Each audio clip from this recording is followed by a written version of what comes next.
We're here today with Anthony Hardie. Today is July 22nd, 2020.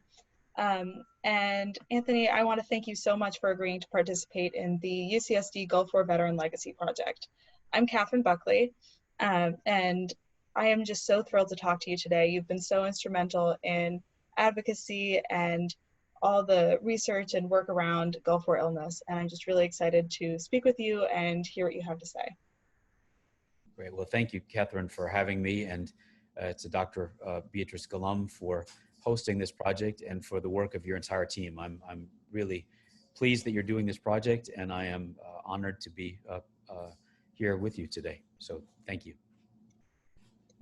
So to start off, what was your service in the Gulf like? What branch of your military were you in? What was your rank, and where and when were you deployed?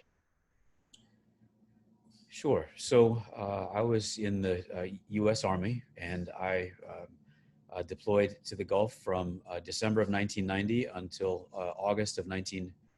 April of 1991. And I was 22 years old when I deployed to the Gulf and turned 23 in February of 1991 during the middle of the war. I was a part of a multinational, of a team to the multinational forces. I was stationed during the Gulf first. When we first landed, we did a brief train up in the Riyadh area in Saudi Arabia, and then after a short time there, then moved forward to the northeast coastal area in the desert in the northeast section of Saudi Arabia, just a few kilometers south of the Kuwait border, where I stayed until the ground war. And then at the ground war, then we launched across the border and moved in, helping to secure Kuwait City, securing Kuwait City. And then I was in Kuwait and around the theater of operations for the last 2 months that I was in theater, into Iraq a couple of times and in the theater. And then deploying back home towards the end of April of 1991.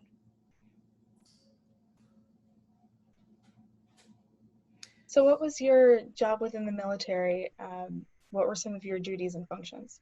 Those of us that were on my liaison team were drawn from all over the Army. There were ultimately about 35 of us from the Army, and then also there were some sailors from the Navy and some troops from the Air Force and Marine Corps as well. So it was a little bit of an unusual role, and our role was to serve as advisors forces leadership. It was called Joint Forces Command East, was the name of the multinational coalition. Those that may remember back to the war may remember that there were 30-odd nations contributing military forces to this multinational operation. So that was our role there. And then we also reported back up to the leadership in the on the U.S. side, both Army Central Command and the U.S. Central Command, sharing what we gleaned there. There were times when we were simply in an advisory role to the multinational forces, and then there were times when we sent out small teams to wherever action was happening or wherever there were incidents or issues happening in our sector, which was essentially most of the southern Kuwait border. Anyway, that was our role. And then after the war was over, we had involvement with some involvement with the post-war operations as well. During the war, I should add as well that our team had fairly regular contact with the Kuwaiti resistance. There was a U.S. Special Forces element that was in our sector that was going and fulfilling their roles during the war as well. There were a number of special operations missions that were taking place, and there were, of course, the air war was ongoing and throughout all of that as well. So we had a pretty varied role. My particular role was really varied as well, and some of that may come up during our conversation today as well. What do you remember about some of the exposures from your deployment, including any drugs you were given, chemicals you were around, or any environmental toxins you were exposed to? Sure. So I'll list some of those in the order that they happened, not in the order of significance or importance with regards to what we know now as Gulf War illness. So initially we had a train up, and my liaison team, we assembled at Fort Bragg. And part of that was we all received quite a number of vaccinations. That was a common experience for Gulf War veterans. And some Gulf War veterans, I don't believe that my team was among them, but I guess we don't know for sure. Some of the Gulf War troops received a vaccination that was being used in an experimental way for anthrax, which it was believed the Iraqis had in their arsenal. And then another that even smaller numbers of troops received during the Gulf War was a botulinum toxin vaccine. And I don't believe that our people had, in my particular team, had that. After we deployed and got into Saudi Arabia, then when we moved forward, the air war began on January 17th, local time. And we began taking pyridostigmine bromide nerve agent protective pills, or just simply PB pills. Those PB pills, and my team of about 35 of us, I would guess that about 2/3 of us had some level of symptoms, ranging on a scale from from mild to fairly severe. I was in the middle to more severe end of that, and we were told at the time that they would likely cause the symptom similar to a mild nerve agent poisoning. So, watery eyes, runny nose, and cognitive issues, diarrhea, and a number of other issues. And I experienced those during the entire time we took those pills. My understanding from having talked with a lot of Gulf War troops since then is that there were varying levels how long they took them. If my recollection is correct, I believe that we took them for around 6 weeks. We took them for quite a long time, and we were taking them. My memory is failing. I believe we took them 3 times a day, but I couldn't say for certain now. But we took them, whatever the regimen was directed. So those caused us some symptoms. Also, being deployed to the Gulf, we had, there were insects and sandflies and so on. Me not arriving in country until December, when my team arrived in country, it wasn't as hot during that time. And actually in January and February, it was pretty chilly. Sometimes there was frost on the ground, but there were still insects and so on. And that got worse later. So there were pesticides as the heat began to build up in March and into April. There were pesticides, pest strips hanging over the food, and various pesticides that we used. And we also had pesticide-impregnated uniforms as well. And I should note as well that many of us that were deployed forward, like what my team was, we didn't get showers very often. I got showers every 3.5 to 5 weeks when we got to go back to the rear. And I know that some had showers even less. So whatever went on our skin and in our uniforms, that stayed for all of that time. So that's something that maybe, as these issues of pesticide use have been discussed, I don't know that everybody necessarily knows that aspect, that many of us weren't able to shower very often or at all. And so whatever we had on our skin and in our uniforms, well, it just stayed. Other exposures, while I was in Khafji, we arrived in Khafji just after the end of the Battle of Khafji. It was the largest ground battle during the air war portion of the war. And when I arrived in Khafji just after the end of that battle, there were still, we were still receiving attacks there. We had artillery attacks on the location where I was. There was a raid that was believed to have, at the time, to have been a silkworm missile, which was a Chinese air to sea missile, but it was used in a land to sea missile, but it was used in a land to land way. And it's Gulf War troops, many of us have believed that those may have contained chemical or biological weapons as well. So we had an instance where we had an attack like that over us, and the next day I had what looked like mosquito bites all over my exposed skin, my face and my hands and arms. and I'd never woken up during that. I was also the closest to the window that was open when that attack took place. And at the time, I counted just over my forehead. There were 67 of them just in this area around my forehead.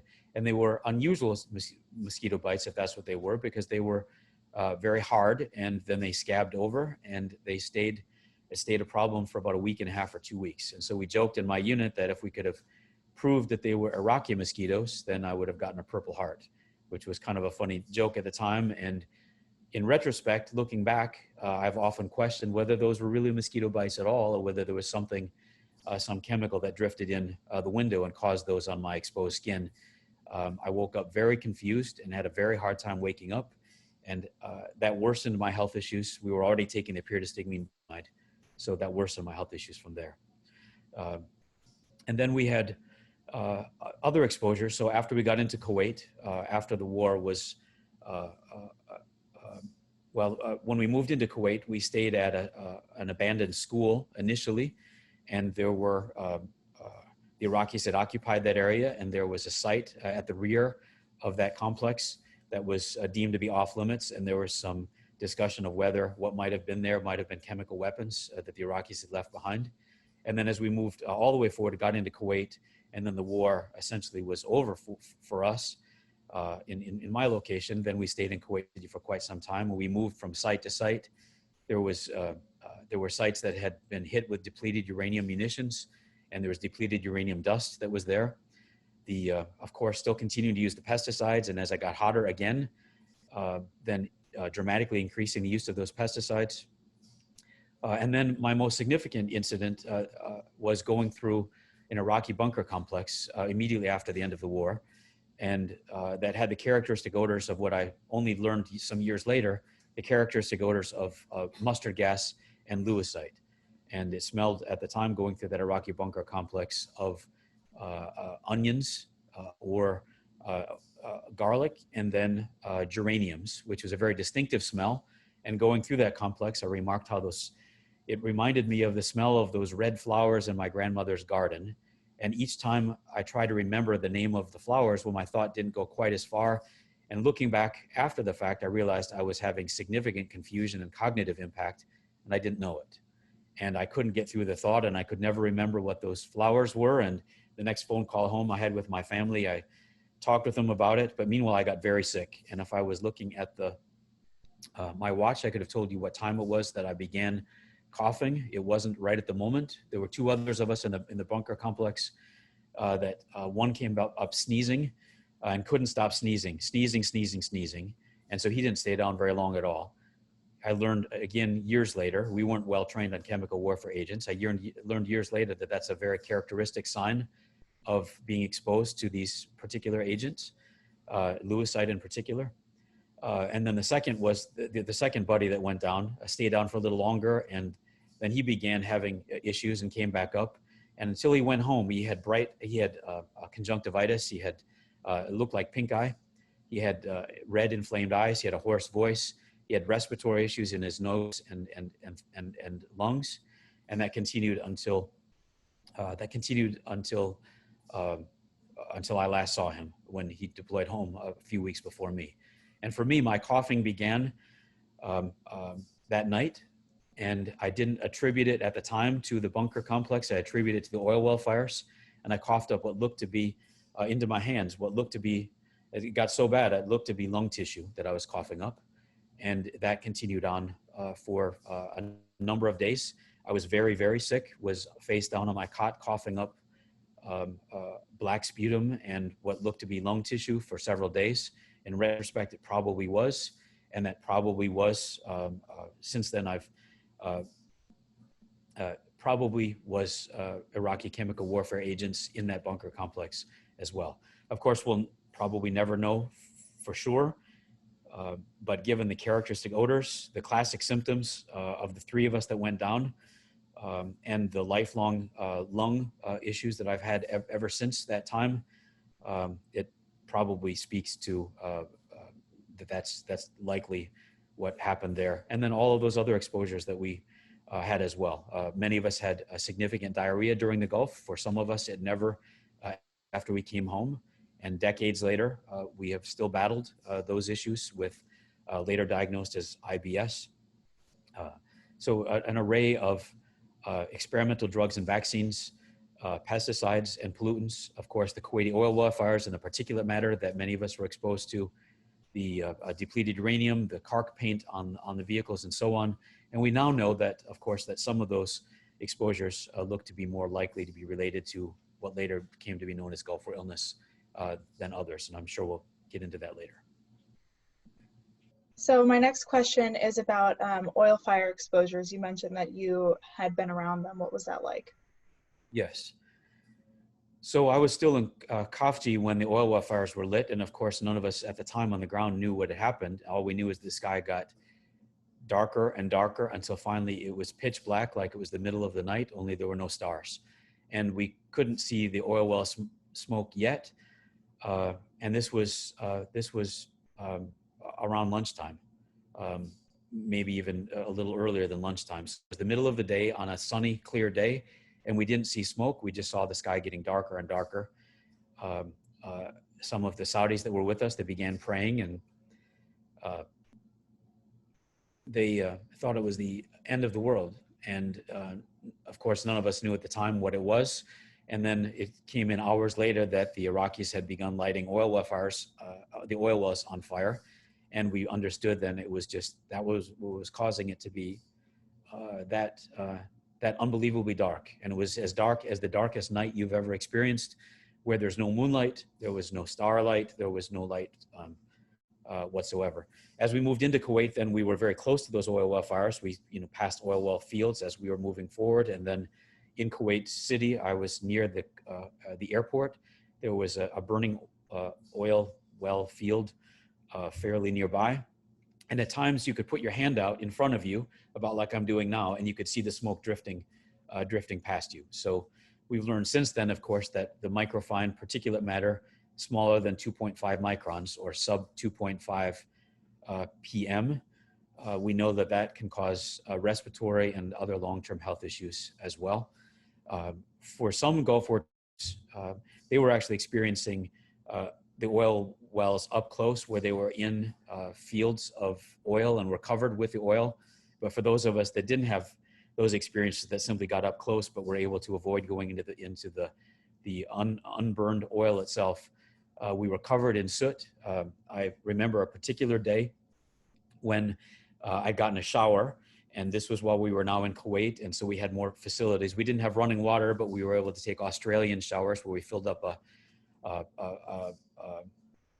the Australian shower head, put it up above us, and then would unscrew it to have the water come on, and then close back up, soap up, and shower. Well, I'd had a shower that day, and I had a fresh uniform. This was now after the war was over. Had a fresh uniform to put on, and by the end of the day, washing my hands and my upper arms, my forearms, they were just black with the oil well fire soot, and my uniforms were already black. By the time I came home, my boots were, we had tan leather boots that were not a smooth leather, they were more of a suede leather, and they were permanently blackened. They were never able to be cleaned. So it was, the oil well fires were pretty significant as well. For those of us that stayed for a long time, after the war was over, we were exposed to them for months. And my understanding is the last oil well fire wasn't put out until well into the fall. So any of the Gulf War troops that were there would have been exposed to the particulates from the oil well fire smoke as well. I should add that as well, that varied from day to day. It depended on the weather conditions. So sometimes the oil well fire smoke was coming directly at us and was, right in front of us, passing between, my hand and me. You could actually see it. Other times it was a little higher up. We learned through experience that those were not days to go for when the oil well smoke was really low. It made our coughing worse. Some of us seem to be more susceptible than others. I'd also had those exposures that I mentioned a moment ago in that Iraqi bunker complex. So my cough was much worse than most of the other guys. And I didn't have any of that before we got to Kuwait. So anyway, I was a competitive runner before we, at least in my unit before that. Did you ever experience any chemical alarms going off? Yes, like many of the other Gulf War veterans that I've spoken with since the war, our chemical alarms went off from time to time. It was thought that they might be faulty, or we didn't know why they were going off. But in my particular role, I saw the message traffic come through, is what we called it. So it was how the military communicated at the time with, many of them were classified messages that have since been declassified. And among those messages was we were west of a little area called Ras Al Mishab, was right on the coast. And we received word from our fellow U.S. troops, the Marine Central Command Forward was the unit that was there, that they were taking in chemicals. It was confirmed at least once that they were taking in chemical warfare, that they had identified chemical warfare agents. And then all of that simply stopped. Later, it was suggested that maybe it was simply a false alarm. But our chemical alarms with my unit, they went off from time to time. We, of course, then went into full MOP4 chemical protective gear, wearing our mask and all of our chemical, the uniform. So we were covered from, all of our body was covered in this chemical protective gear. But our alarms went off on a number of occasions, and each time it was thought that there was just something faulty about them. Years later, we learned that there were as many as 40,000 chemical alarms that went off during the war, and that the Department of Defense deemed all of them to be faulty or flawed, which we veterans and advocates, many of us, believed that they were not faulty and that they were simply going off. And that, interestingly, later research suggested that during the time of the coalition bombing, January 19th, we call them the January 19th plumes. There was research by Robert Haley and James Tewitt, that two studies that came out in 2012 that discussed that it was likely that when the coalition forces were bombing Iraqi chemical warfare agent production and storage facilities, that was then going up in a plume, drifting down over the troops, and that in turn corresponded with all the chemical alarms going off across theater. And it also corresponded with Czech units from the Czech Republic detecting actual chemicals, Iraqi chemicals by name. So yes, our chemical alarms went off. At the time, they were thought to have been faulty, and years later, in retrospect, probably were not faulty, and probably were actually detecting low levels of chemical warfare agents drifting over from the coalition bombing. I should add as well, the Department of Defense has never acknowledged that. This is the perspective from myself as a veteran and advocate, having spoken with countless veterans, Gulf War veterans over these many years, having read virtually everything that's been published on these issues, and forming those conclusions. They're fairly strongly held conclusions that I think that myself and many of us Gulf War veterans and advocates disagree, and have come to be fond of a phrase that the absence of evidence does not equate to an evidence of absence of that these things actually happened. Thank you. So you mentioned that you were wearing protection suits. Were these ever reused? That's a good question. I haven't thought about this in a long time. I don't know how many times I would have opened new ones, but I know that we would have had a limited, if I'm remembering back correctly, we had a limited supply of them. So I don't know if I just used the same one every time. Probably.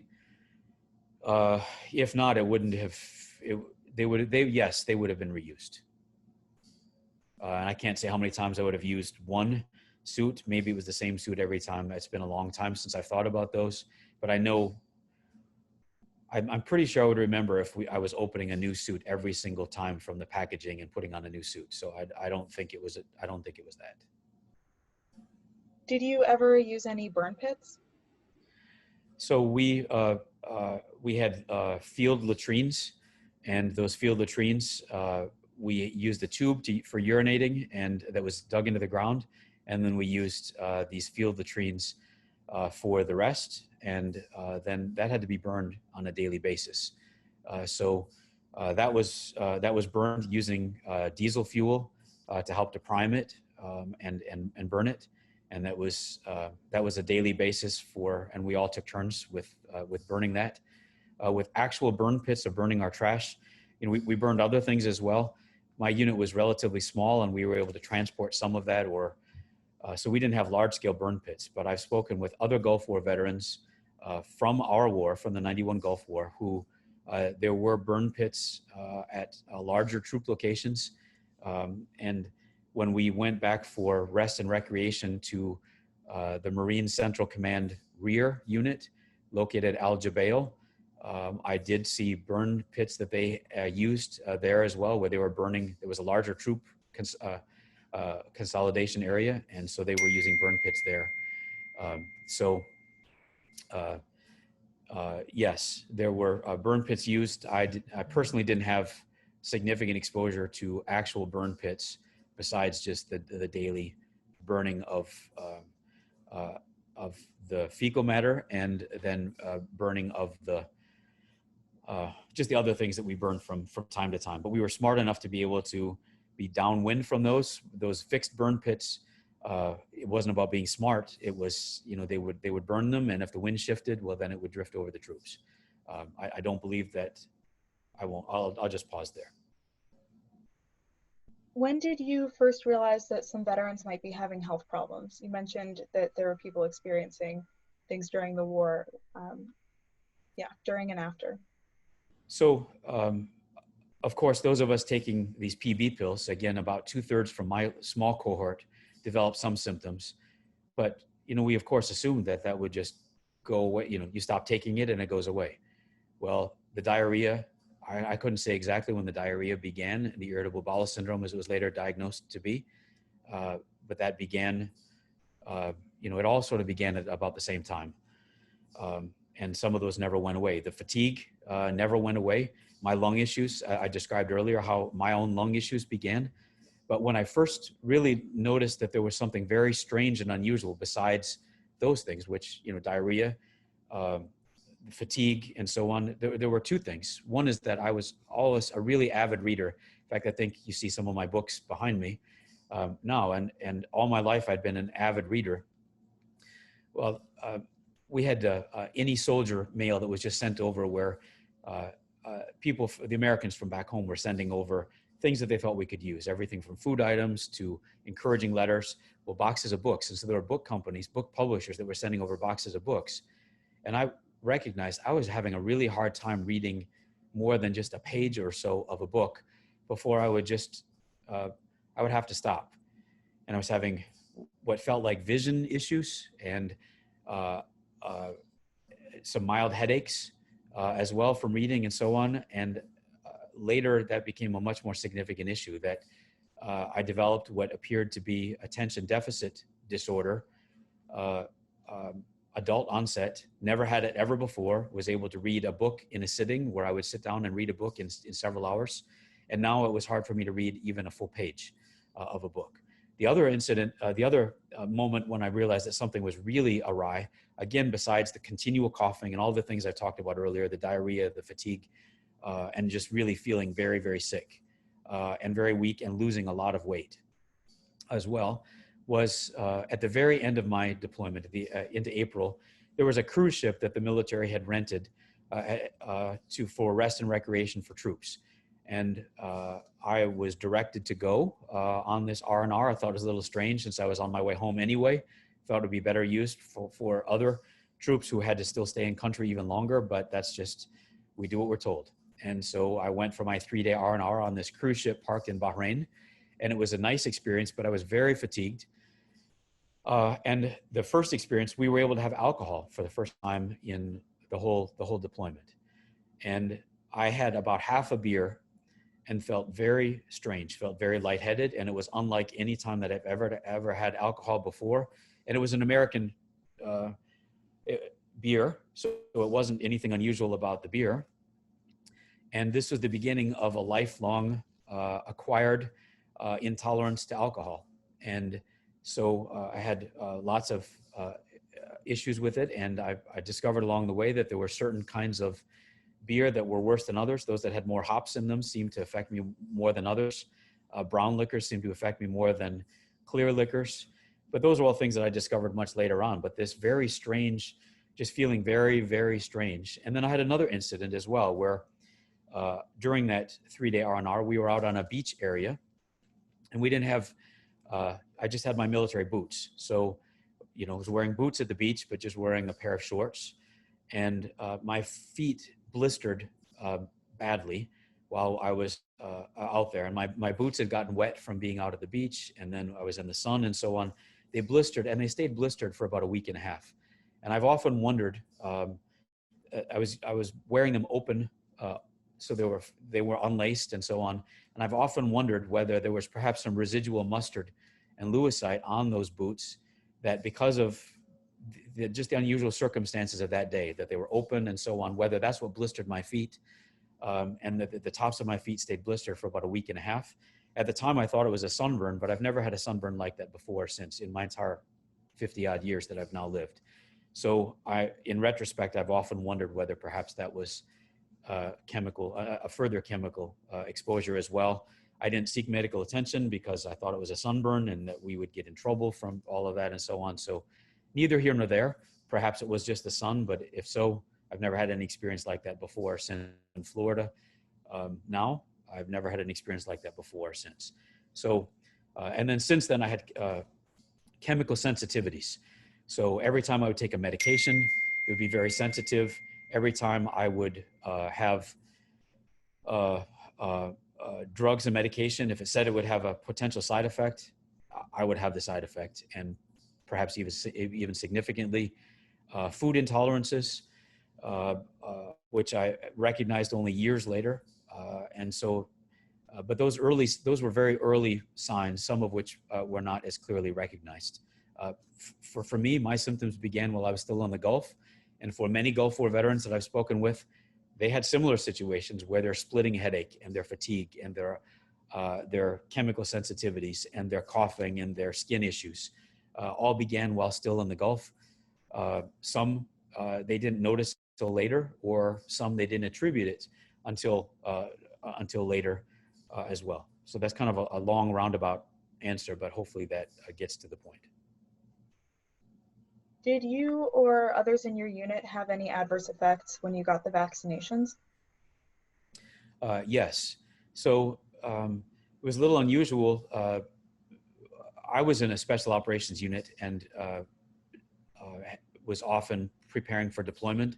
And so I was current on most of my vaccinations. And so I only had to have a few compared to some of the guys. Some of them were having as many as a dozen or so of them at one time.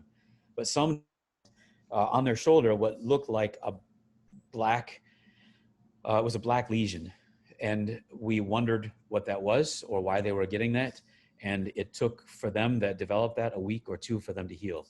So I don't know what that was.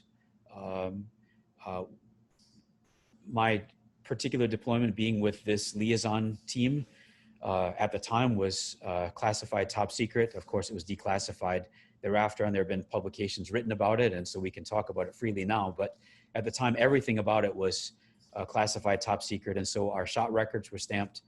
They were classified as well, and there were a number of other aspects of our deployment that were classified during that time. So I don't know whether I received the anthrax vaccination or not. I have, to this point, have believed that I did not. I have recreated shot records that were recreated from mine while I was still in the Gulf that don't show any unusual, would have included that, and I would not have had that previously. So I don't know. I would like to add that a little ways into our deployment, the war was already over, but of course some of us were staying on for a month or a couple of months thereafter. We were brought to a location where we were being updated on our vaccinations. At that time, I remember us specifically being offered to take the botulinum toxin vaccine, but we were told that we would have to, anyway, most of us chose not to. And then there was another vaccination that we were told we could get it, but then we would have to have another round sometime later. And we probably already would have deployed back home, redeployed home by then, and wouldn't get it. So it was kind of a moot point why we would get it. And so all of us that were there at that time, we declined. I believe that was us being offered the anthrax vaccination. I couldn't say for sure, but I don't believe that I was offered the anthrax vaccination. It's possible that maybe some of the troops were getting plague that caused this black lesion. Perhaps it was something else. I don't know, but I didn't develop that lesion, but some on my team did. How did some of the symptoms that you originally reported evolve over the course of your life? Sure. So the fatigue got worse and worse and worse over time. I stayed in the military until December of 1993, and it was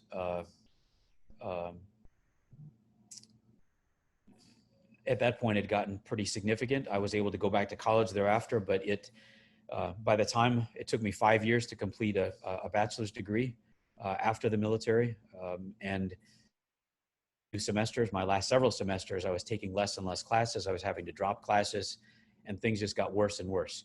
At that point, I was a very old man. I was in my 20s, in my late 20s at that point. I'm saying that jokingly, of course. And by the time I finished college in 1998, after 5 years of school, I had reached the ripe old age of 30. I had to give up running during that time as well. It had been sort of life, but I have an example that I've shared in other places before of how serious things were, so that running had always energized me, and over time it got so it was just fatiguing and becoming debilitating afterwards, and I just couldn't seem to recover after a run. And so instead of running 12 miles or 10 miles, I would run only 5, and then 3, and then 2. And instead of feeling energized afterwards, I would feel awful afterwards. And instead of feeling better the next day after having had an invigorating run, I would feel worse the day after than even the day that I ran. And then the second day after was even the worst of all. And I would feel just awful. And so instead of running every day, I was no longer running as often until finally I had to give it up. But the one incident is in early 1994, I was now out of the military. I'd moved to Milwaukee, Wisconsin. I was going to school there, and I went for a run. I was feeling just awful, and I wanted to feel better. And it was a Friday evening, and I went for a run. I was only able to do about 2 miles. And when I came back, I was so exhausted, I couldn't even get in the shower. I just fell onto my bed. And when I woke up, it was Sunday. So it gives you a sense of the unbelievable level of fatigue. And it was unbelievably debilitating. So it wasn't long thereafter that I then switched to biking, and then was no longer able to do that either. And so by the time I was in my late 20s, was going from a competitive special operations warrior to being increasingly debilitated. My lung issues continued to get worse and worse for me. I had to have a couple of sinus surgeries because my chronic sinusitis had gotten so bad that it wasn't able to be managed with medications. I continued to have new, very strange infections. I kept getting tested for things like HIV and being looked for cancer. Of course, I didn't have any of those, but kept getting these very strange infections. So mouth infections, an acute necrotizing ulcerative gingivitis that when I first had it, my dentist told me was, unusual except to see in people immunocompromised. Eventually saw medical care at the University of Wisconsin Hospital and Clinics, who identified that I had some immune dysfunction. It wasn't immune deficiency like you see in chemotherapy patients or in AIDS, where people don't have enough T cells. I had more than enough T cells and so on to be able to have a normal immune response. But for whatever reason, my CD4 and CD8 ratio was reversed. He wasn't able to make sense of what that was. It was a non-specific finding, but my immune response was dysfunctional. And I wasn't able to often was unable to fight off normal infections. I developed other issues that like temperature dysregulation, where taking a hot shower instead of just feeling a little warm and you're fine, I would actually develop a fever. And so it'd come out and have, at its worst, have 103, 104 fever measured under my tongue from taking a shower. Over time, my shower temperature got cooler and cooler. I've got one of those little dials that you can set the temperature and it holds it. So where it was once upon a time and where it is today is very different. And lots of other issues as well. Joint and muscle pain developed and got worse and worse over time. Sleep issues, I'd recognized early on those developed in the Gulf, and it took years and years and years for them to finally be diagnosed because they were complex, but very severe obstructive sleep apnea. When measured on, I typically slept on my back 93 episodes an hour with sleep study showed eventually. Insomnia, other issues with getting my days and nights reversed. There's a medical name for it that may come to me later. Cognitive and memory issues. I was gifted as a child, excuse me, and so losing that edge made things much more difficult as well. Losing the ability to be able to read a full book from start to finish. I was a talented linguist. The military sent me to the Defense Language Institute to learn French, and I graduated the military equivalent of valedictorian, not just for my language class, but for all the languages graduating at the time, and was the class speaker before and after gradually losing my ability to learn new language, both foreign language and new English words. So what I had, I was able to mostly retain, but it was incredibly difficult for me to learn new language skills. One of the medical studies done by one of the researchers at Bronx VA discovered that this was actually an aspect that one of her treatments seemed to help, and she didn't realize that there was an impact for at least for some of us. Maybe I wouldn't have known that had the military not sent me to a language school as well. So lots of impacts across the board from head to foot, from cognitive all the way through lungs to diarrhea, skin issues. I've been fortunate to not have as severe of headaches as what some Gulf War troops have talked about, but I've had worse respiratory issues than what many Gulf War troops have talked about. So I've had essentially almost all of the symptoms that we now know and collectively call Gulf War illness. So what kinds of attitudes have you encountered about your illness? Sure. So my first encounter was while I was still in the military. Again, I was in the special operations community. My MOS, in case this should come up, was 37 Fox, which was PSYOP specialist, and often deployed with Special Forces A detachments. A couple of those deployments were just a dozen of us total deploying and training host national troops. I did another combat deployment after the Gulf War in Somalia, where I had some health issues there as well. But in between the Gulf War deployment that ended for me in April of 1991 and my Somalia deployment, which began in December of 1992, in that year and a half period, at some point in there, my lung issues had gotten bad enough that I decided to seek medical attention there with our medical clinic. And so it was called Troop Medical Clinic number 13, TMC 13. It was on Smoke Bomb Hill, for anybody else that might be listening that's familiar with Fort Bragg, and that was kind of significant for us. And I talked about having these lung issues and that they began, it was just breathing issues and fatigue issues and sleep issues. And I thought, I had a really naive understanding of medical science. And I thought that somebody would just be able to, look at me, prescribe some pill or something, and then I would be fine. Take it for a few days like an antibiotic, and I would be fine. And I overheard the person who screened me out in the hospital, out in the hallway, and he was talking with the medical doctor who was supervising. And he said, "Oh, well, this is another one of those Gulf War vets who thinks he's sick." And I thought, I don't need this. I wouldn't be coming here if I didn't have legitimate health issues, given that the hard charging soldier that I was, that I had no interest in ever going to the medical clinic unless it was significant enough that I thought I actually needed attention, that I couldn't for it, medical attention for it, that I couldn't get better on my own. And it was affecting my running. So when I would go for a run, I would have to stop in the middle of the run, and I was coughing up just strings of mucus. And later, this was to be diagnosed as chronic bronchitis and COPD, but it wasn't diagnosed like that for a long time. So eventually they gave me a diagnosis of what they called sort of a made-up diagnosis, post-exertional asthma. didn't have it at other times. It was just when I was running. And so they gave me an inhaler, and I nicknamed that, it was a little inhaler, and I nicknamed that it was my Kuwaiti cough is what I called it. And it was my Kuwaiti badge of pride was what I called my little inhaler that I carried with me. And I just have to use it after running. But after I got done with my run, I would just stand and would just coughing, and would have to lean over, and just strings of mucus coming out. And then it would be so bad that then I would start going into retching or even vomiting as well. And this was for 15 or 20 minutes after every run. So to me, it said, this is not getting better. I need to go see medical attention because I need some help. The inhaler helped maybe a little bit, but not really.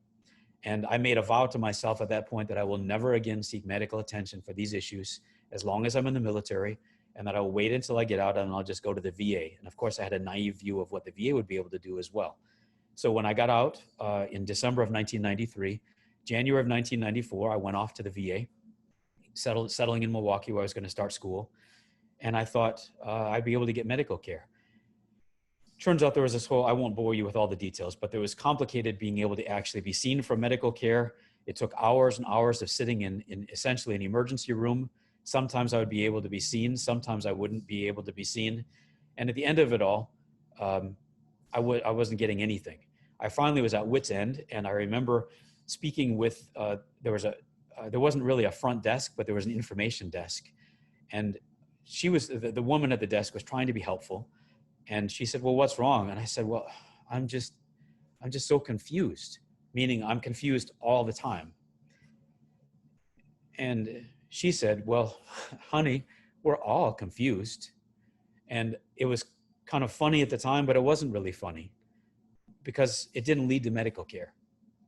And I was dealing with PTSD issues from particularly from my second deployment in Somalia, which was a particularly difficult deployment. I also had some issues with recurrence of malaria during that time, and wasn't able to get care for either of those appropriately at the time. And at the time, there was a lot of, there was this nationwide sense that the only thing wrong with Gulf War vets was just stress. And that there was this mistaken belief that if we just conquered our stress with strong minds, that we'd be able to get better. And so it was only a couple of years later, I moved from Milwaukee to Madison, Wisconsin, and was then involved in advocacy. And I won't talk about advocacy now, we'll probably talk about that later. But there was a particular meeting where by then our advocacy had led to having Gulf War coordinators in each of the medical facilities. And so I met with our Gulf War coordinator about my own health issues. And she was very angry and agitated, and said, well, and her words will forever ring in my ears. And the timing was about 1996 or so, give or take a year or two. And she said, the only thing wrong with you Gulf War vets is stress. You just need to forget about it, get on with your lives, and get past it. That really sums up the kind of medical care that we got in those days, where I was shuffled around. And what ultimately was especially effective, and I would encourage any Gulf War vets who are listening to this that are still dealing with these issues of being told it's all in your heads. I hear from time to time that even 30 years, almost 30 years after the war, that some Gulf War veterans are still being told that, is play the game and go to mental health and put everything you've got into it. And eventually your mental health practitioner is going to be able to distinguish what are mental health symptoms and what are not. And they're going to make a referral back to you to the appropriate caregivers. And that's what happened with me. And I was able to refer back and say, these symptoms are not attributable to any known mental health diagnosis. And that was what really began my care in earnest inside the VA system.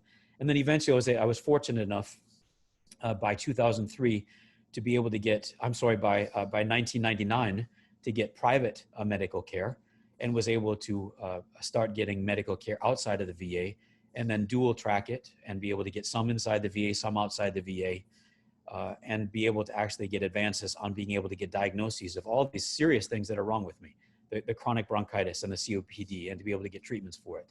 These continual infections that I would get, sinus infections, respiratory infections, mouth infections, skin infections, weird skin infections that a lot of Gulf War troops have talked about having weird skin rashes and so on, and all kinds of things. And then eventually, I've got a list of diagnoses that are, I'm putting my hands up to show how long, but it's even longer than that, of diagnosed things. And the belief is amongst my medical caregivers and myself is that my Gulf War exposures led to long-term health issues, which we now know as Gulf War illness.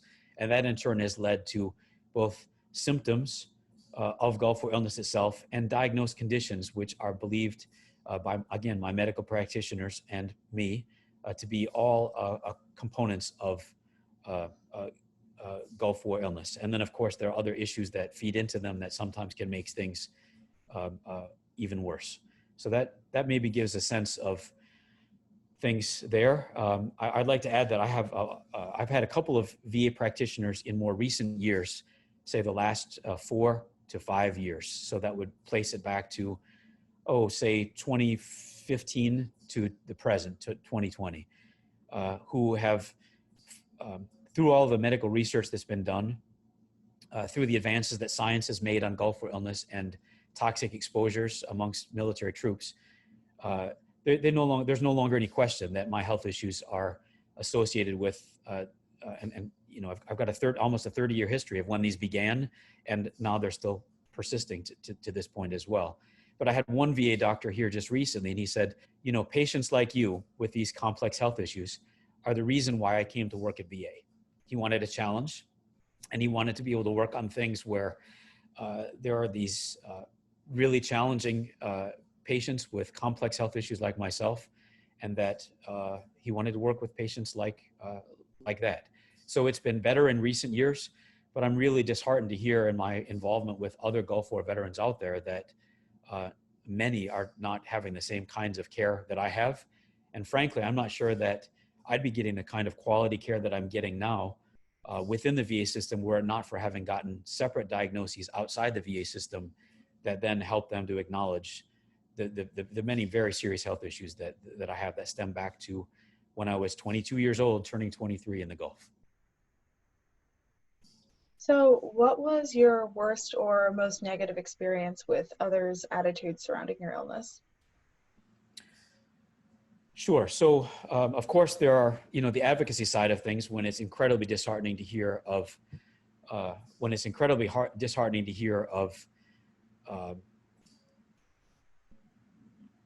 public officials at the highest levels of responsibility within the Departments of Veterans Affairs and the Department of Defense who, at DOD were denied for years and years and years, and continuing through to the present, that these exposures actually happened.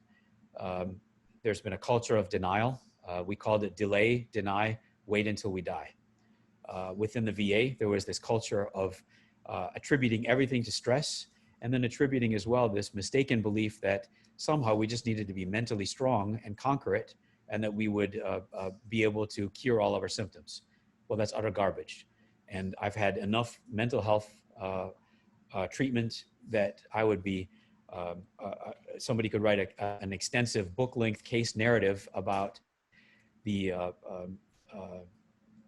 help that I've been able to receive on PTSD issues and battling the anxiety and depression that go along with having a debilitating physical health condition, and biofeedback and other things to be able to help to cope with pain.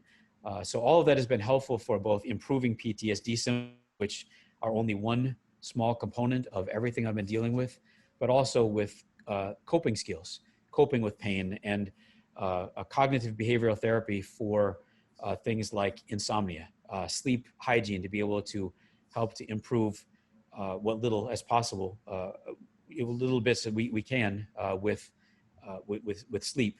But that's no substitute for having an effective CPAP, because I'm stopping breathing during the night, waking up gasping for air. And candidly, for years, I would talk about in mental health therapy how that I wake up gasping for air, clawing at the blinds, and so on. And I was I am an atypical sleep apnea patient in that I don't have snoring.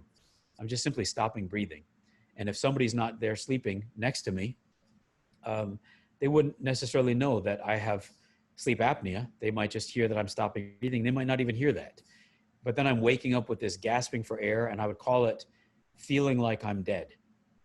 for years and years and years, it was attributed to that this is just some mental health condition.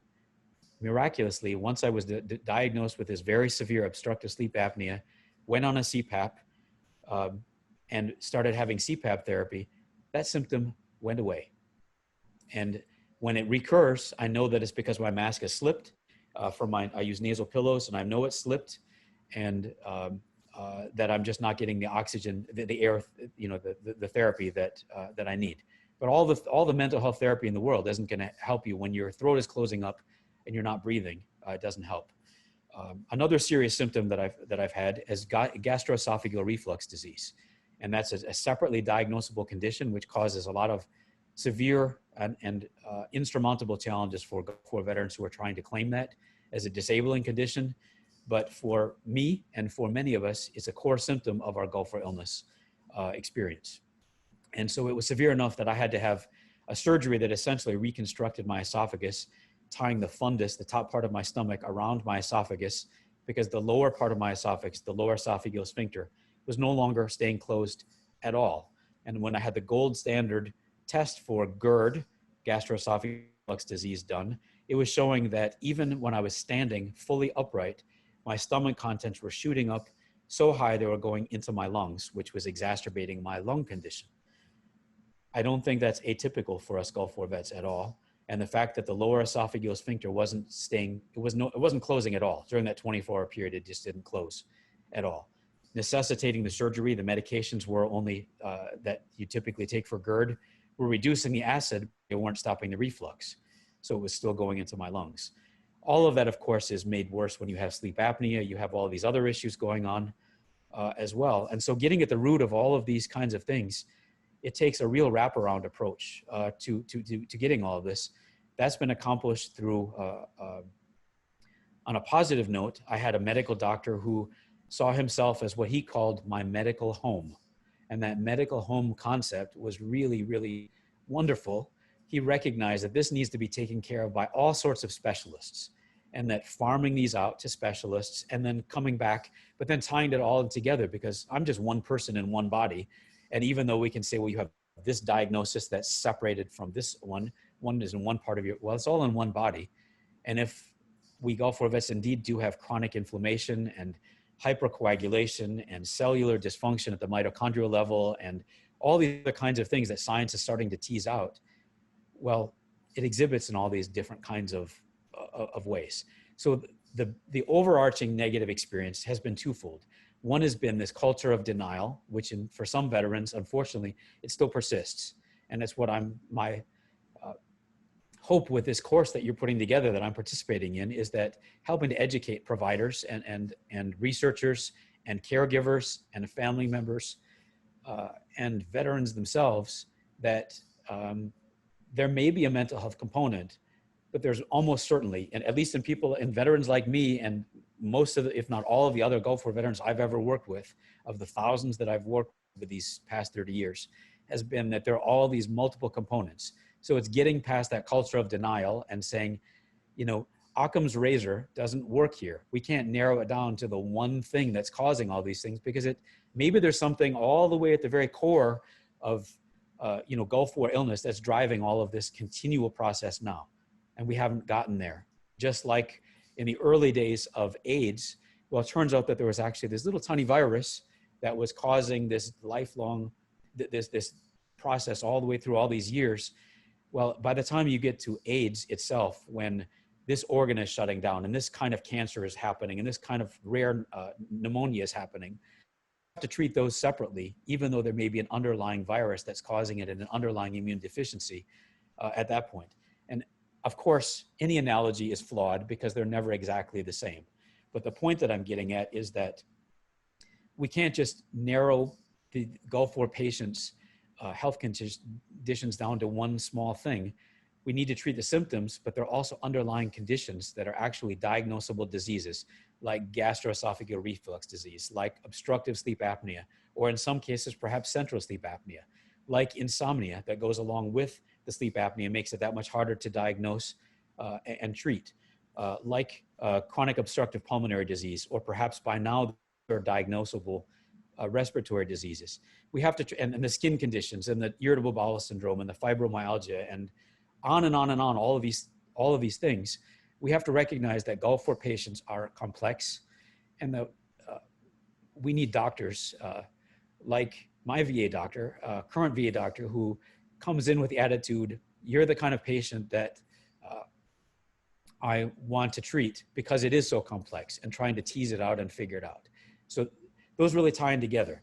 For Gulf War vets, it's not all in your heads at all. And there are objective conditions that can be diagnosed, and symptoms that can be treated, and diseases and sub-diseases that can be treated. Each one can improve your health a little bit, but they may not improve at all. So when I don't remember to take my lung inhalers every day, my lung issues get worse, and then my other symptoms get worse. So each little bit helps, each component helps a little bit. So it's overcoming this idea that this is purely a mental health condition, when it's not even a majority a mental health condition. And in many veterans, the only mental health condition they may be experiencing may be the anxiety and depression of dealing with all these physical health symptoms. So we need to get past that, and not faulting the veterans who, like myself, also deal with PTSD or with the residuals of traumatic brain injury. We need to tease those out, treat those, but recognize that there are all these other conditions as well. And it's not going to be explained by one diagnosis. I hope that gets at both the negative experiences, but then how to really get around all of that. Is this whole wraparound approach, and having medical doctors who are focused on being a medical home and being caring, compassionate, and recognizing that there may be a multitude of conditions that can be treated. Some or many of them may be able to be diagnosed. And it's going to be a lot of hard work, and it's going to be a team effort on the part of the patient and their caregivers at home, whether it be a spouse, a loved one, a family member, a partner, a child, a parent, a friend, a fellow veteran, whoever their caregiver might be in that sense. And then the medical caregiver as well, and seeing that this has to be a comprehensive team approach. So what has the impact of Gulf War illness been on your family and your personal life? Sure. That's a really good question. At first it begins with an individual level of, well, I just have these health issues, and I think I'm going to be able to overcome this if I just go for another run, if I stay physically fit, like I was always used to being, if, I just get a little more rest, everything will be okay. Well, and as time goes on, it turns out that that's not the case. And so it's had a significant impact on interpersonal relationships as well. It is awfully challenging to have, lots of health symptoms, and then have people in your life, whether they be friends, whether it be a romantic partner, whether it be family, it makes things really challenging. And, I was reminded last night of a conversation with a family member. We were reminiscing, and we were talking about a family reunion just 2 or 3 years ago. So this is long after the war, and how that I'd eaten something that was one of my food triggers, but hadn't recognized it early enough. And suddenly had to rush to the bathroom, and I was having, explosive diarrhea. And then that went on for 20 or 30 minutes. And then, coming back and no longer feeling like eating, feeling utterly exhausted, feeling awful, feeling really sick overall. And it ruins the whole day. And this is a family reunion that you only do once a year and you fly in for. That I only do once a year and I fly in for. And so that's an example of the impact, is the impact on times that you get to spend with people you care about as well. And things are, always trying to balance between symptoms and managing your symptoms and your fatigue levels and knowing things that make you worse. And so if you're going to be spending time with family or loved ones or people you care about, is making sure that you don't do anything for a few days beforehand and that you leave a few days afterwards to recover.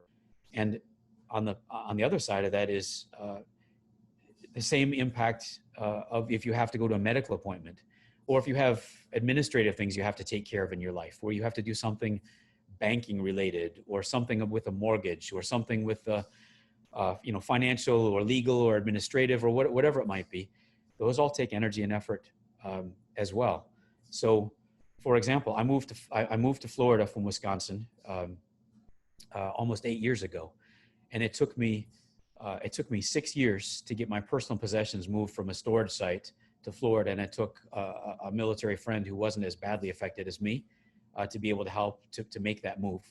And we had to hire movers to get things moved into and a buddy to drive the moving truck. But those are the kinds of impact that it has on, your personal life. And I like to joke with friends and family that I clean up well, but what you don't see is the days when I'm spending in bed, day in and day out, when I'm involved in doing managing my life and the advocacy things that I'm involved with, but it's with a laptop in bed, maybe haven't showered that day or in a few days, because I just haven't had the energy to expend to that, or there are other pressing things that have to get done.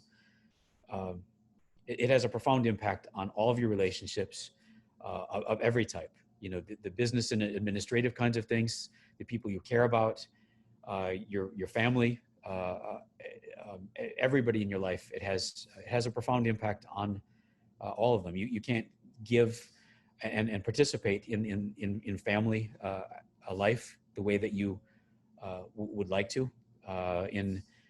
With romantic partners, it makes things incredibly challenging, and so it's not unusual for many of us Gulf War veterans and affected veterans and people like us with significant health issues to have to be alone at this stage in our life in the romantic sense as well. That's where we are, and then that of course then causes challenges with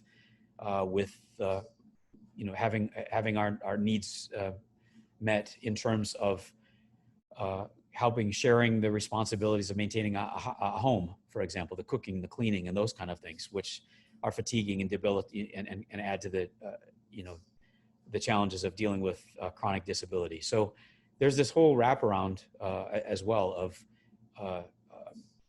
how it impacts all of our relationships, all of my relationships, and how that in turn impacts life and quality of life as well. It's pretty tough to be candid.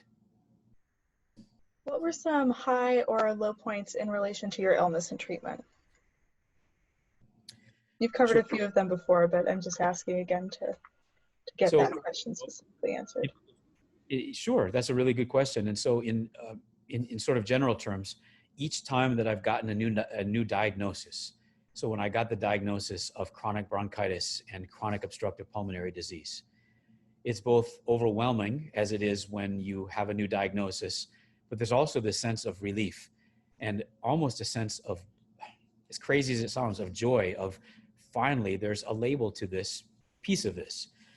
And with that label, and that diagnosis, sometimes comes the possibility of treatment that might be helpful. So there's also this renewed sense of hope of, boy, we might have something here throughout, as well as there are new medical discoveries by all these brilliant researchers out there who are working day in and day out to try and solve Gulf War illness and to unravel its underpinnings inside our bodies, what's actually going on inside our brains and our bodies, down all the way to the molecular level. And as there's each discovery there's just a wonderful sense as well of encouragement and renewed hope as well. But I have to say that early on, I guess there are two stages of early on. The first early on was this sense of denial in myself as well of, these things are gonna get better. My lung issues, well, it has to resolve sooner or later. Well, 30 years later, they haven't resolved. And they're only just now managed by effective pulmonary treatment. And this fatigue, it just has to get better sooner or later. Well, it doesn't get better. And 30 years later, I'm still dealing with it. And the other aspects. And so the aspects when I finally had to give up working in 2009 and became medically retired after that surgery, when there were a number of factors happening, and that surgery that I had was the final for the esophageal surgery was the final straw in me, and I wasn't able, and it was so bad with the inflammation going on in my body and so on, that my doctors, my family, and I genuinely didn't believe that I was going to make it, that my body was simply shutting down, and that it was the end. And so dealing with all of that, you know, I've dealt in the military with having some near-death experiences where it's a momentary thing and you think you're about to die, and then it doesn't happen. That's very different than this terminal illness sense, where it's your doctors, your family, your caregivers, your me all believed that I was at the end of my life, and it wasn't. And then, as with each diagnosis and treatment, being able to have a little tiny bit of improvement in symptoms, but overall still being profoundly debilitated and having no normal sense of quality of life, being extremely limited as well. It's been really challenging. So the high points are, you know, finding ways that maybe some symptoms can be improved. So I just got the diagnosis of obstructive sleep apnea and the CPAP last year, 2019, 28 years after the war. That's a long, long time to wait for something like that. But feeling what it feels like to wake up where you feel like you've had some refreshing sleep, and it's not full quality, but if you told somebody, you know, you've got this long list of symptoms, and on this one debilitating symptom, I can give you a 65% improvement. Who's not going to say, yes, sign me up? If you can improve anything at all, I'll take any little bit of improvement. So those are high points. Low points are when, you know, a particular low point was after having worked on these issues for so long and have been, you know, having really effective medical care that, you know, it's only hampered by the fact that scientific knowledge just hasn't, the frontier of that hasn't advanced far enough to be able to treat what's going on in my body yet, well enough to be able to really effectively treat the underlying mechanisms, underlying Gulf War illness. Kind of like if there's a patient with, I'll go back to the AIDS example again. If we didn't recognize that there was a way to treat the underlying virus and be able to improve immune cell counts and be able to diminish viral load, we were only able to treat all of these comorbid illnesses, the cancer, the rare cancers and the rare pneumonias and so on. Well, that's a real challenge. And I recognize the scientific frontier of, we just haven't gotten there yet. I'm okay with that. I have a lot of hope that we are going to get there in my lifetime, and that it's going to make a big difference, not just for Gulf War patients, but for others. But a low moment was moving to Florida 7+ years ago, almost 8 years ago, and having a caregiver who was still in this old mindset from the darkest days of the 1990s, when essentially everybody at DOD and VA said, this is nothing but stress. You just need to forget about it, get on with your lives, get past it. And that you just need a strong mental attitude to conquer not just the stress, but everything that's wrong with your body. That's all a bunch of garbage. And to have a caregiver in this late day and age still telling someone like me, who's not just a patient, but has been an advocate and a patient advocate and knows the medical research inside and out. And I thought, you shouldn't be in your profession, let alone working with veterans or patients like me. It's unforgivable. You should be fired on the spot. You are not qualified to be doing your job. You should be removed. And eventually they were removed because of patient complaints, not just me, but lots of other patients complaining, and as they should have been. But it's unbelievable that in this day and age that there are still healthcare providers out there, including in the VA system, who don't keep up on the state of medical science and still are committing incredible harm, just like in the darkest days of multiple sclerosis back at the turn of the last century, when we were committing women with multiple sclerosis to sanatoriums and telling them they just needed some fresh air and to not worry about what was going on with them. It was just some stress, and they needed to de-stress and take some time off from their worries of being at home and what have you, and vacuuming and cooking, and that was just too much stress for them, and that was just a bunch of garbage, and it was utterly insensitive to the needs of patients. It was dehumanizing, and it's an outrage being committed upon them. So that's a low point, is when we still have caregivers out there. The fact that I still experienced it, I'm glad it happened to me and I was able to deal with it appropriately. But it's incredibly upsetting when I still hear of veterans out there who are still being told these things. And that's the point of this whole course. In addition to the CPAP, the inhaler, all the other things that you've mentioned, what measures have you tried and what treatments have you tried and how have those worked out for you? Sure. So I would say most significant probably ties back into the question of high points, and that's with the research discovery that coenzyme Q10 or CoQ10 helped Gulf War veterans. I decided to try it for myself and tried pharmaceutical grade CoQ10 and had such and at first the impact of it, I thought, the first few weeks I was taking, I thought, I might be doing a little better here, but I can't really tell for sure. So I decided to go off of it, and all those bad symptoms started coming back. And I did that a couple times, 2 or 3 times, with going on it for a period of time and then going off and then seeing what things were like and so on. And it was very clear that CoQ10 makes a huge difference for me. And of all the treatments that I've tried in all this time, besides the things that, the CPAP for sleep, for example, but in all those treatments, the CoQ10 has been perhaps the most significant for me personally. I've heard from other veterans, similar stories. I've heard from some that it just didn't seem to help them. Of course, there's a difference between pharmaceutical grade and the stuff that you get at your neighborhood, big box store. So who knows what their circumstances were, and perhaps not everybody's helped by it. I'm one that was, and the changes have been significant. It wasn't a cure, or we wouldn't need to have this interview, but it was significant enough that I would never stop taking CoQ10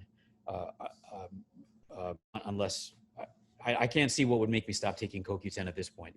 It helps me significantly. It helps to reduce some of the worst of the symptoms that I have, and keep some of them more at bay, and it extends my, so I have some good hours on many days where I'm able to do a little something to be able to, shower on most days and be able to take care of the things around the house that are just the most basic things, and then and so on. That's been a really significant, helpful treatment for me.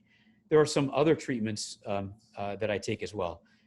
First of all, it was a big decision for me about the time that I changed homes from the very chilly Wisconsin, where most of my family lives, to sunny Florida, where we didn't have the cold winters, which were dramatically affecting my symptoms. That was another, was to get out of the cold air and the extremes in temperature. And so that's been helpful. But I also went off of almost all of the pharmaceuticals except for all of my lung medications that I take. And, I take the standard kinds of things that somebody would take that has chronic obstructive pulmonary disease and chronic bronchitis. So anybody that's got that diagnosis, I'm getting pretty standard treatments for those that a pulmonologist would prescribe, and we don't need to detail all of that. But I also daily take something that's a little unusual for lung issues, or maybe less common, and that's called guaifenesin or Mucinex. And while it helps with managing chronic bronchitis, I've sometimes wondered whether it maybe helps to keep a little bit of other inflammation at bay. It's not a cure by any stretch, but I do take that on a daily basis. I take a number of supplements. I went off of almost all other pharmaceuticals that I was taking. I was taking things that were helpful for I have 3 different kinds of neuropathies that have now been diagnosed, including a rare one in my hands and feet called erythromelalgia, where my hands and feet get bright red and hot and burning and sometimes some itching. I have another that's got it in my elbow, in the top of my forearms, that's called brachioradial pruritus. I thought for the longest time it was a skin condition. Turns out along the way, like many Gulf War veterans, I discovered through my incredible dermatologist that this isn't actually a skin condition. It just feels like one. It's actually a nerve condition. And it turns out that many of us Gulf War vets have neurological issues that feel like skin conditions, but they're really not actually the skin at all. They're the nerves within the skin or below the skin. And so I found some treatments there that help. I take a cream that I put on that particular one that's CBD based, I can't ever get the name right. So CBD cream with menthol in it. And then I've got another formulation that's got some topical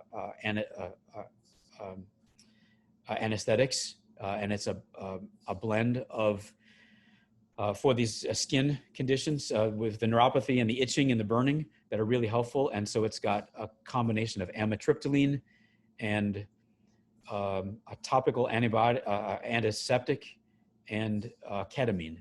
And it's doesn't cause me any cognitive effects because it doesn't ever go into my system. I would resist it if it did. I take some other supplements. I take a fairly good dose of vitamin C every day and zinc. I take a number of anti-inflammatories and antioxidants, some of which have been tested in pilot studies in Gulf War veterans that have been shown to have perhaps a little bit of promise. I took for quite a long time a prescription called, a non-prescription, a nutraceutical called curcumin, and I took the more bioavailable form of it called theracumin. It's the nanoparticle version for those that are more medically inclined. And it was very helpful, has been very helpful in restoring my energy levels, and very helpful in that way. But I'm finding that it's an MAOI inhibitor, and I'm finding that it's worsened some effects with eating things like cheese, or if I have the rare occasion, a glass of red wine and some other things. And I've had some issues there that we are now going through a rule out to see if perhaps taking that had the beneficial side effects I mentioned of reducing some of those symptoms and improving Gulf War illness symptoms and my improving energy, but it may be making some other symptoms worse. That didn't begin until I switched formulations. So it's a little hard to tell. So my own jury, if you will, is still out on whether the harms, the possible harms, are outweighing the helpfulness. And it would be wonderful if there is a clinical trial that will eventually study that and maybe tease some of that out. That would be long-term as well. I also do some non-pharmaceutical interventions that I've learned. So some of the cognitive behavioral interventions, so things like biofeedback, mindfulness, deep breathing, those don't help to cure Gulf War illness or any of the issues underlying or any of the diagnosed conditions, but they help with coping. And coping is really important so that we don't catastrophize our symptoms. Having all these issues and getting a new diagnosis can be a little upsetting for anybody. And so not catastrophizing and, you know, the world is crashing down around us and gosh, this is awful. It is awful. It's awful to deal with these things, but we don't need to make it any worse than what we are. And so we can all develop better coping skills. And so those kind of things have been helpful simply for coping. They don't cure the condition. They don't cure the illness. If you had cancer and I told you that I could give you some, you know, coping skills that help you to cope with the cancer, well, that's perspective. Coping with the cancer. It doesn't cure the cancer. It doesn't improve your outlook. I'm sorry, it doesn't improve your outcomes. It certainly doesn't, you know, these wackadoodle ideas that changing your mind is going to cure your cancer. That's a bunch of garbage. And same thing with Gulf War illness. And if it would have cured mine, well, we wouldn't be sitting here today 30 years later. Oh, there are also some other things I should mention along the way. I've had intermittent deficiencies of vitamin D and vitamin B12. And so pharmaceutical grade actually prescribed first vitamin D2 to get my levels back up, and then vitamin D3 as a maintenance, and then stopping that and just measuring my blood levels to make sure that I'm at where I should be with vitamin D. Interestingly, how I feel with taking vitamin D and where I fall in the spectrum, in the, you know, this range, this normal range, I tend to be on the lower end of that. So making sure that, you know, for me, it's been important that my clinician correlates what I'm taking and where my symptoms are, even though I'm now back in the normal range, making sure that for me that I need to be a little higher than that very lowest floor of the normal range. The same thing with vitamin B12. So I take vitamin B12 injections every 2 weeks and sometimes every week if things are worse. So that's very helpful. And then with sinus issues, there was a treatment that was tested, happened to be by my clinician who tried it in me first. And it's a nasal spray that's both saline and has xylitol in it. And it's called Xlear, Xlear. And that alone, first getting the sinus and an active sinus infection under control, that seemed to help to reduce the inflammation in my sinuses. And that combined with corticosteroid like Nasonex is what I take currently. Those two on a regular basis help to keep chronic sinusitis at bay, which I battled for. Until those treatments, I had chronic sinusitis continually for 17 years. So that was difficult. And then finally, I'd be remiss if I didn't mention dietary interventions. My IBS has been very severe. And so I typically have had 7 to 11 diarrhea episodes, irritable bowel syndrome with diarrhea predominant for all of these years. And 2 years ago, so in 2018, I saw a research study that was examining what's called the low FODMAP diet for Gulf War illness. Turns out that there are a bunch of studies that have been done that show that limiting these complex carbohydrates or sugars, essentially it's a fancy name for sugars more complex than glucose. And for the more medically and scientifically minded who might be listening, it's fermentable oligosaccharides, disaccharides, monosaccharides, and polyols, or FODMAPs, FODMAP. And so these studies in irritable bowel syndrome patients found that many of them actually had developed an intolerance to these complex carbohydrates, these complex sugars, the FODMAPs, and that limiting FODMAPs in the diet could help to dramatically reduce their irritable bowel syndrome symptoms. So the trial was to try it in Gulf War illness and patients and see if it worked. Well, like I sometimes do, I decided to try it in myself and talk with my gastroenterologist, who I see once a year, and who connected me with a really talented VA nutritionist who was really excited that I was coming to her with this idea. And she helped to program a diet for me. And it's a complex diet. This is not something anybody should try on their own. It's really, and I mean that sincerely, it's really complicated. And it needs to be done with a very skilled dietitian who knows what they're doing with this. Otherwise, you can shortchange your body and you can make yourself sick. Reducing FODMAPs in my diet has reduced me from, on a bad day, I would have as many as 17 episodes a day of profound, debilitating diarrhea, and then the fatigue that goes along with all of that. To now, I'm able to have some level of control over limiting.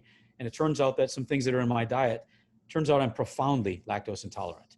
But I'm able to take lactase when I have lactose, and these little lactase tablets that have no side effects, if I take one of those when I'm eating dairy, it reduces the worst of the knife stabbing in my gut symptoms and diarrhea that comes 20 to 30 minutes after eating dairy.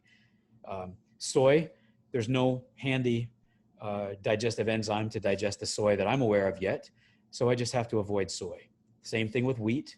I'm not gluten intolerant, but I'm intolerant to the wheat itself and a number of other grains like wheat. Garlic and onions, the same thing. And it turns out that powdered dehydrated garlic powder is perhaps 3 times as concentrated as naturally occurring raw garlic. And so in my seasoning salts, I've had to adjust so that I don't use seasoning salts that have powdered onion or powdered garlic, or avoiding things like any of the dextrose or those kind of things. And then being careful as well, besides the FODMAPs, there's a handy app that's out there that Monash University from Australia has done, and it's a traffic light system. And so once having had the training that I had provided with this nutritionist, it gives a green light, red light, and yellow light, you know, for what you can have, or unlimited, or in moderation, or not at all, or to be, and so on. That's been a really, really wonderful way to help to learn the ins and outs of this low FODMAP diet. And that's really helped me to manage the IBS symptoms. So there are times where I might only have one episode in a day now. And I know that if I decide to eat something really off my diet, like those donuts, really good, that have dairy and wheat and maybe some other things in them too, well, I'm going to pay for it the next day. But that's been really significant. Treating these sleep conditions, which I mentioned earlier, is critical. And if there are other veterans out there like me who are, they're not really snorers, or they don't have somebody sleeping next to them that tells them that you're stopping breathing or you're snoring, well, having a sleep study done where you're given a sleeping pill so that you can actually fall asleep, because if you're dealing with comorbid sleep insomnia like me, previous sleep studies didn't show the underlying sleep apnea. And so there are those aspects as well. There are also avoidance things, and you didn't ask that question, but I'm going to just interject that as well. And that's really important to avoid certain kinds of things. So I mentioned earlier about first in the Gulf discovering that I was really sensitive to chemicals and things in alcohol. So if we recognize that we're sensitive to things like alcohol, avoiding them. I'm incredibly sensitive to pesticides. I can't use things like OFF that contains DEET, which is now implicated in Gulf War illness as well. But any of those chemicals, paints, new carpets, certain aisles at in Home Depot, certain scents from detergents, and so on. Any of those chemical smells, diesel fuels and solvents. All of those things are really tough for me as well, besides the food issues. And then I should also mention, besides the FODMAPs, glutamates. So, getting very sick every time I go out and, take out Chinese food. Well, there's MSG, monosodium glutamate in there, and there's lots of it. And so having, and there's probably soy and some of the other things. So being careful with glutamates, and I know that's also being studied with some real interest there in the impact of glutamates in Gulf War illness. But avoiding all those chemicals is just critical. And then just being very careful with pharmaceuticals. Every new prescription, if it says it has a side effect, just be very careful as well. And I've been really sensitive to having some of those side effects, and just being really, really careful with those, and having very close dialogue with a doctor who's with your primary care doctor. That's really, really critical as well. Hopefully I've covered most of those. So there is one other treatment that I take that helps with joint pain in particular. And it's a blend of, I'm just looking at it now. It's glucosamine and chondroitin. And I discovered it because I had a dog, a boxer. I actually see something in her memory behind me here, along with all of my Gulf War books, which have not helped us really at all, unfortunately, with the some of the efforts that were led in previous years, unlike the medical research that's now being very helpful. Those earlier efforts were not so helpful. But my dog had arthritis, and the vet prescribed a combination of glucosamine and chondroitin. And and it was helpful for her, and it helped her mobility. And I thought, well, if it works for a dog, I know it's sold for humans, let me try it for me. And that's really helped to manage my joint pain. And it's a formula. I take a lot of them. My little number 4 on the top. Actually, I have to take 4 of these big capsules every day. But it just, for me, it's been helpful. And then there are just a number of other antioxidants and anti-inflammatories, and those all seem to be helpful. All of them nutraceuticals as well.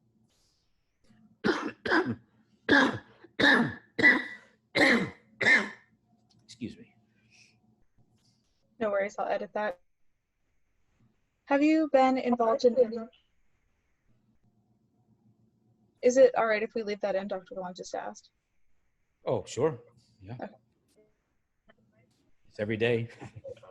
Yeah. That wasn't even a bad episode. I mean, that was mucus free, but sure. No. If you'd like to grab a sip of water also, please feel free. Thank you.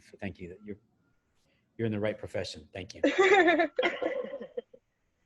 Thank you again so much for talking with us today. It has been really enlightening and interesting, and honestly sad to hear about all of the things that you've had to go through as part of your illness. But thank you so much for talking with us today. Really happy to do it. So thank you.